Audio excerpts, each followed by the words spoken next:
Alright guys, I know it has been a long time since my last Hiace update, so I figured I would just show a little glimpse about what I have been working on. The van has been down for a while now, just from doing some maintenance on it, and it is a little bit difficult to get parts, so I will do a quick little walkthrough about what I've been doing. So, let's begin with the EGR delete. Now there's a block-off plate here, and there's one over there with this wire attached to it. Basically, EGR stands for exhaust gas recirculation, and this bad boy used to be connecting the exhaust side to the intake side. Kind of like, I don't know, something like that. Anyways, the purpose of EGR is basically just emissions. It pumps exhaust gases into the intake chamber, and I suppose in some form it is supposed to make for a cleaner emissions vehicle. Now, that's just a bunch of baloney. All it does is makes a ton of carbon buildup in the intake, and it's just kind of a pain. So, I got this kit that allows for the deletion of the EGR. Basically, it comes with the block-off plate for the exhaust over there, and for the intake right here. Super easy. You just unbolt the old EGR and bolt these suckers up. And I also got a probe for the exhaust gas temperature, which I will be hooking a gauge up to, and that will be a little later on. After doing the delete, there are going to be a few vacuum nipples that you no longer need to use. I will link down below a really good video that shows you how to route these hoses so that your van continues to run well. So basically, in the throttle body, there are two butterfly valves that open and close. One of them is the main one for throttle, and the other one is previously hooked up to the EGR. Basically, that opens and closes based on vacuum pressure and contributes to a smooth shutdown when the van is turned off. And part of the video about rerouting these hoses ensures that even with the EGR deleted, your van will still have a smooth shutdown.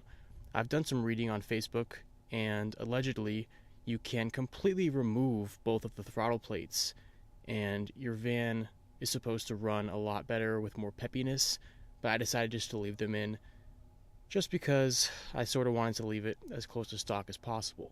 Along with that, I removed and cleaned out this intake manifold because all the carbon buildup was super thick and crusty in there. It took a while for me to scrape it all out. After I had the intake removed, I went ahead and cleaned out the inside of the cylinder head as best I could because there was also a bunch of carbon buildup in there. One thing that I made sure of was that the valves were closed in each cylinder that I was cleaning out, because you don't really want that gunk to get down through the valve, just because it's better just to keep it clean. So I did that, and I put a new gasket from the intake to the cylinder head before I reinstalled it. Now this map sensor right here, when I was disassembling everything, the nipple broke off of the bottom of it. You can't see it because it's down below, but it basically attaches to this hose that goes into the map filter, which goes into the intake. And I tried to find and purchase a new sensor, but the one I bought on eBay was the incorrect connector pinning, so I ended up just fixing this original one by super gluing the nipple back on and using some JB Weld just to really reinforce it. It looks pretty good. It's not too janky, so hopefully it works. And I also replaced this map filter, if I haven't said that already. Probably not going to be able to show it super well, but something else I did up here was replace all the rubber fuel lines. They come out of this filter right here on the sides and the bottom, and they go to this injection pump and then up to the fuel rail. So if you have the intake off, you can see it a lot better, but it was a pretty simple task if you take everything apart and look at it closely. Along with those hoses, I also replaced the ones back by the tank. There are 3, I believe, back there, and they're a bit of a pain to get to, but if you've got a flashlight and some pliers, you can do it no problem. Just be aware of the fuel that might come splashing out in your face. Just something you gotta deal with on these jobs, I guess. I also noticed that I had developed another valve cover leak, so I decided to replace the valve cover gasket. I did it already, but I just figured I would do it again because it was leaking a little bit. And it was leaking specifically back here at this half moon gasket, which you can see right where my flashlight is shining, I hope.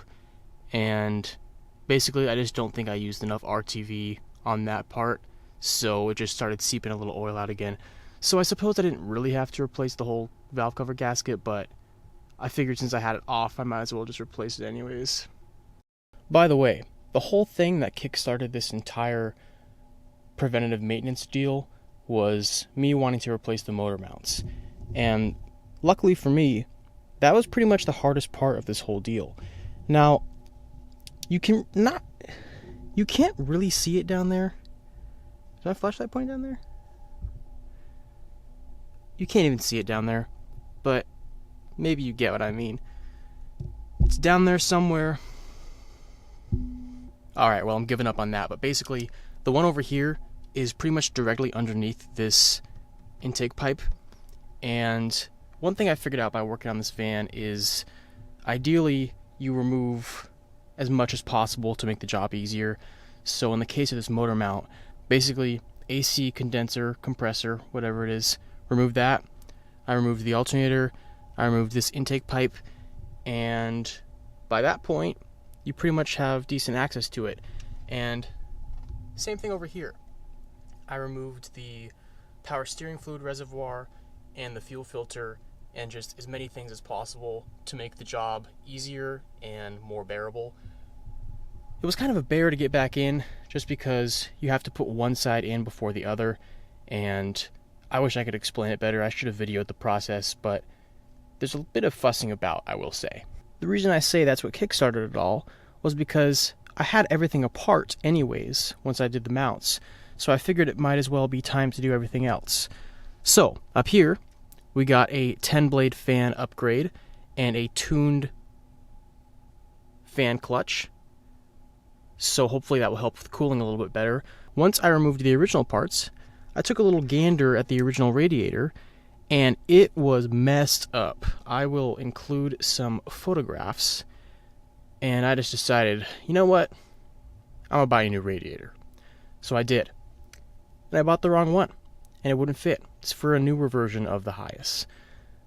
So I ended up just biting the bullet and getting the original one record, which was $600 some odd. Then it fit like a glove and just went right back in. There are 2 mounts on the bottom that you can access pretty easily underneath the van, and then there's one mount up here, right in the middle, and once again, it's good to have it as much out of the way as possible. In my case, I had the old fan off, the fan clutch off, the fan shroud off, the coolant reservoir off, upper rad hose off, and some other bits and bobs, like this tensioner, and I think that's it. But that was also a bit of a job. I really wish I could have brought you guys along, but I was too busy fussing about. While we're on the topic of the cooling system, I also replaced all of the cooling hoses. And when I mean all of them, I mean all of them, except for the rear heater core hoses. And the only reason that I didn't do those guys was because they are behind the panel that is behind my cabinet. So I would have had to remove basically this entire deal that I already built to access those hoses. Right now, I am up underneath the driver's side rear of the van, and those 2 hard lines you see right there go into the rear heater core hoses, which are inside of the body of the fan. So, I figured they would probably still be fine because they're concealed from the elements. And also, if I ever have issues, I can just loop the line and keep the rear heater out of the equation completely. Now, this is more towards the front of the driver's side of the van, but these are among the hoses that I replaced. I'll just do a quick little scan backwards. I only did the rubber lines, and make sure if you're doing this is quite important actually, you're using these spring band hose clamps. You can look these up, buy them on Amazon or wherever. They are the best. They are original equipment on lots of vehicles, and they do not damage the actual hose. Got a spider web in my mouth. Ugh. The reason I say this is because I'm guilty of it too, but these worm drive hose clamps that you screw in have harsh edges and could end up damaging the hoses because you can tighten them down so tight these little grooves can grip into the hose and eventually cause them to wear down. And that's not something I was willing to risk, so that is why I went with the spring band hose clamps. This is the kit that I purchased on Amazon, and it has been pretty good. It comes with these pliers, but I prefer to use channel locks instead, or long needle nose to squeeze the ears on these, but it's nice that it comes with that option. Most of the smaller hoses on the van use 18 to 20 millimeter clamps, specifically the ones in the rear. They all use 18, so hopefully that helps someone out. You can also buy those on good old Amazon. To access the front heater core hoses, you need to remove the front bumper, which is actually pretty easy if you know what you're doing. Basically, come up here, remove one screw on the bottom of the marker light. I replaced them with Torx because the old screws were horrible. Remove those on both sides, and then there's a little tab at the top that you press in on, and it pops this marker light out. With those out on both sides, you can access the screws that clip this grill in, remove the grill, and then you have access to all the bolts along the top of the bumper. There's a raven flying overhead, I don't know if you can hear it, and on the sides. Bumper comes off, then back behind it, you can't really see them at all, but I swear they're in there. There are some heater hoses, and those mostly use 20 millimeter spring band hose clamps. I read somewhere that you want to use one size smaller of hose clamps than the outer diameter of the hose while it is over top of the nipple, if that makes any sense, just so it has more squeeze. Anyways, it's not too horrible of a job, but it definitely takes some patience. Got some cooling hoses up here too. These two, the one that goes into the reservoir, and I also did new radiator hoses. Unfortunately, while I was trying to fit that aftermarket radiator that I bought, I cut up some of the original radiator hoses, the lower ones that go from the auxiliary radiator, and I cut them too short to reuse on the original radiator. So I had to go on Megazip and order some new ones. I'm still waiting on those, and I'm really hoping they're the right ones, because I'm not going to lie, it's a little confusing ordering parts on a website that doesn't really include pictures. It does have the diagram, but again, there are several different years and generations of this van, so my fingers are just crossed at this point. Along with those cooling hoses, there are two block-off nipples around this area that came in the kit that I bought, which I also replaced with red ones, but you can't see them in there. I swear, if you just come down here and look at your own van, you'll see them. You can replace them. A little tight, but not a problem. Now we're at the back of the motor again, and you can see on this screen right here, I also replaced this cooling hose with a new one, and there are two more, basically directly underneath this side of the van and directly underneath that side of the van, sort of tucked up by the frame rails.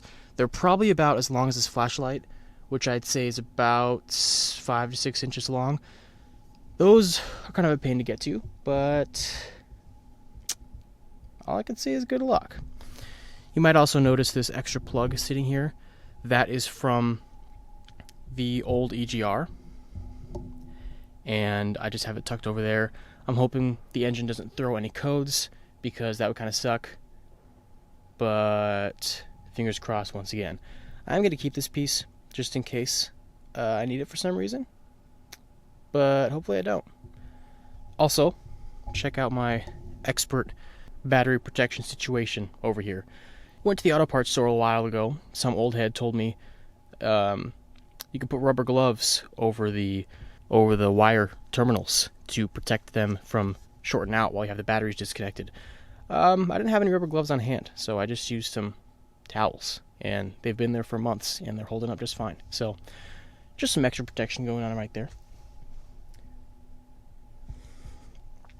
I'm going to leave this rear doghouse cover off because I had these fuel lines disconnected from the injectors when I took the intake manifold off, and potentially I might have to bleed the air out of that rail before I can actually run the van. And the easiest way to crack this one back here is to leave this cover off, so I'm leaving it off in the meantime. When I removed the radiator, I found this little guy, and I made a post on Facebook a while ago just to sort of figure out what this deal is. I'll add some pictures. And apparently some of these Hiaces came from Japan with an quote-unquote Alps package. And the Alps package included this block off for the radiator in really cold temperatures. And there's actually a little instruction manual usage thing on top of the fan shroud here. Stop engine before setting radiator shutter. Set proper shutter position by wrapping shutter cord around bracket as shown. Fully open radiator shutter during long uphill driving or continuous high-speed driving to prevent engine overheating. Fully close in very cold weather. Luckily, here in Western Washington, don't really have to deal with extreme cold weather, so I just took it off because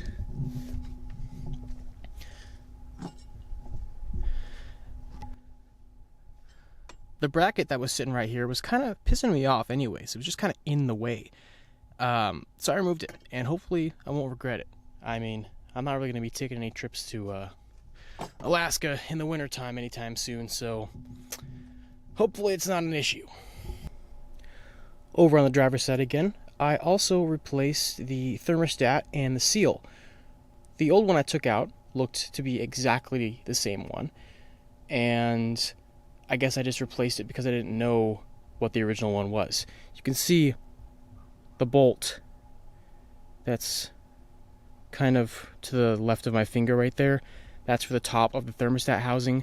There's another one on the bottom, and once again, removing the alternator and the AC is pretty helpful, so I would recommend doing that. Anyways, the 76 degree thermostat I believe is a pretty popular upgrade among these vans, and that's what I did. And like I said, it was the same one that I took out, so yeah. You can also see there's a bee, or is that a fly? Where are you? Oh, it's a fly. Oh, good. Sorry about that. You can see another coolant hose I replaced, and there's another one underneath this intake pipe. So again, another reason why it's helpful to have that removed. Also, I did new oil breathers. There's one there, and there's one right here. My old ones were kind of falling apart, so I just replaced them. It is getting pretty close. I'm trying to think of the last few things I need to do, and the list really isn't that long. I am going to put coolant in and bleed the system once I get those 2 lower rad hoses. And then after that, I can put this cover back on, put the e-brake back on, and then just start buttoning everything up. While I'm bleeding the coolant, I can also crack those injector nuts to bleed the air out of the system, which hopefully there's not too much air in there, but we'll see.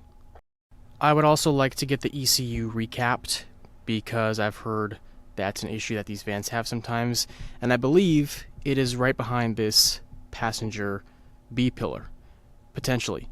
So I just got to take that interior panel off at some point and give it a little look.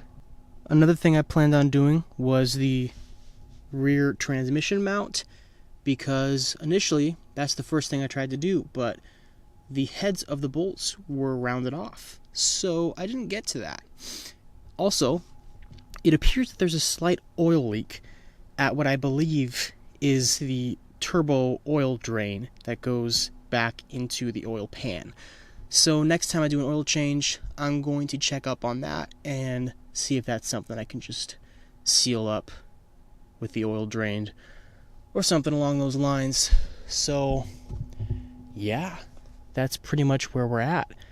And I'm glad that I've come this far, because it's just kind of been a pain getting parts, doing the work. These vans are a little difficult to work on. Definitely good learning experience, but I can see why people just take these to get worked on by a mechanic. But I don't really have the money for that. Plus, I kind of like learning this kind of stuff just on my own. So there's an upside to everything, guys. Make sure you remember that. I almost forgot. I also did front sway bar bushings. There are 4, 6, 8, 10 total, I think. But it's pretty easy. I'm not gonna... Well, actually, I will. I'll crawl under here for you guys. Now, there's a sway bar. You can't see the bushings very well, but they are the donut style ones, not these main ones that go to the donut style ones.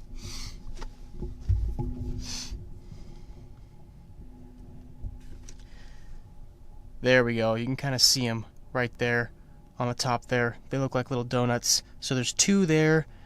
There's 2 on the other side. And then they bolt into the control arm, I believe. Somewhere right there. Yeah. And I think there's a couple more on those. So I replaced those because they were looking kind of crusty. And I believe that is everything. Pretty exciting, I know. So that's pretty much it for now. And I plan on making some more videos about these repairs, just because I feel like it's important to share this sort of thing with other Hiace owners, because I know it's a little bit difficult sometimes to find information on these things. So along with that, I will be posting some travel videos at some point, and that's pretty much all I got for now. So see you on the next one. Enjoy yourselves. Crap, I messed up. There were 2 jets and literally just flew overhead, bro. I was sick. Well,